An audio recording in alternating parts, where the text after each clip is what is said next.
বিপদ দুঃখ কষ্ট যার নসিবে আছে জীবনে আছে শুকরিয়া করেন। কেন জানেন? সুখের সময় রবের কথা মনে থাকে না, মনে পড়ে না। কষ্ট বিপদ রোগ আসলে রবের কথা বারবার মনে হয়।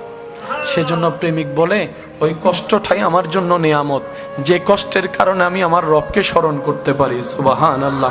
ওই বিপদটাই আমার জন্য আমি নিয়ামত মনে করি, যে বিপদটার কারণে আমার অন্তরে অনুভূতি জেগেছে 2 রাকাত শুকরিয়ার নামাজ পড়ার জন্য, রবের দরবারে সিজদা দেওয়ার জন্য।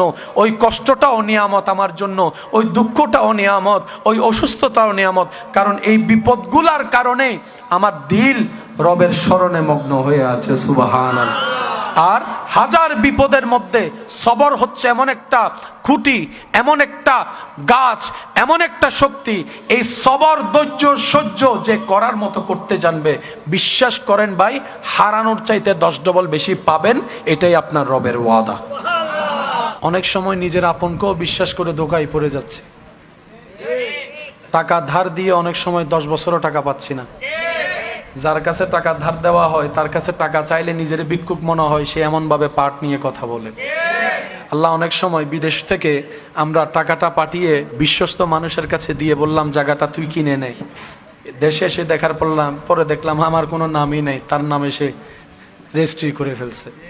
অনেক সময় নিজের ছেলে মেয়ে বেঈমানি করছে, অনেক সময়